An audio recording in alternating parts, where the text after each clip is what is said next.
She looked you right in the eyes and said nothing happened. But something in you didn't believe it. Not because you're paranoid, not because you're insecure, but because something felt different. Something shifted, and you couldn't explain it. You just knew. That feeling you had? That's not jealousy. That's not overthinking. That's your brain picking up on signals your eyes saw, but your mind hasn't fully processed yet. And today, I'm going to show you exactly what those signals are, because the human body is always talking, even when the mouth goes completely silent.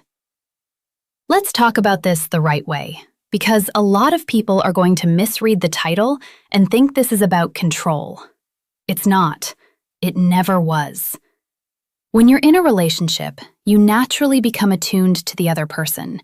You notice things, small things, the way they laugh, the way they text back, the way they look at you when you walk into a room. That's not obsession. That's connection. That's what being emotionally present in a relationship actually looks like. Awareness is simply the ability to notice when something feels different. And that's a healthy thing. It means you're paying attention. It means you actually care about the relationship and the person in it. Control is the opposite of that. Control is when you take what you notice and turn it into rules, restrictions, accusations, or punishment. That's where things go wrong. That's where relationships break. Not because someone noticed something, but because they handled it badly. The reason this distinction matters is because most people skip straight to the reaction. They feel something is off, and instead of sitting with that feeling and approaching it with maturity, they explode, shut down, or start playing detective.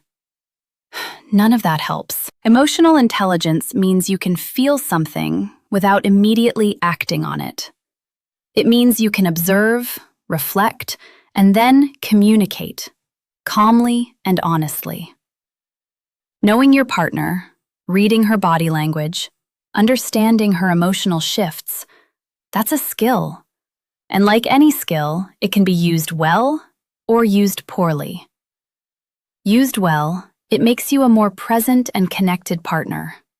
Used poorly, it becomes toxic. So the goal here is always awareness, not control, not suspicion, just being emotionally awake in your own relationship. There's a reason therapists, psychologists, and body language experts all agree on this one thing. The body communicates what the mouth refuses to say. It's not magic. It's just how human beings are wired. When you experience something emotionally significant, whether it's guilt, excitement, nervousness, or conflict, your body responds. Your heart rate changes, your breathing shifts, your eyes move differently, your posture adjusts. These are automatic responses. You don't choose them, they just happen. That's the whole point. You can rehearse a story, you can pick the right words, you can even maintain a calm expression, but you cannot fully override your nervous system. The body keeps its own record. This is something researchers have studied for decades. Nonverbal communication makes up a massive portion of how humans actually interact. The words we say are only a small piece of the picture. The rest is in how we carry ourselves, how we make eye contact, how we position our body around the people we're close to. In a relationship, this becomes even more obvious. When you've been around someone long enough, you develop an almost unconscious understanding of how they normally behave. So when something changes, even slightly, you feel it before you can explain it. That gut feeling people talk about? It's usually your brain picking up on nonverbal cues your conscious mind hasn't fully processed yet. The body doesn't perform for an audience the way words do. It reacts. And those reactions, when you know what to look for, tell you a lot about what someone is actually experiencing emotionally. That's what makes body language such a powerful tool in relationships. Not to catch someone, but to understand them on a level that words alone can't always reach. Here's the thing. We started this conversation talking about one specific part of the body, and we ended up somewhere much deeper than that. That was intentional, because the real topic was never about catching someone or proving something. It was about you, your awareness, your emotional intelligence, and the kind of partner you choose to be. Relationships are not investigations.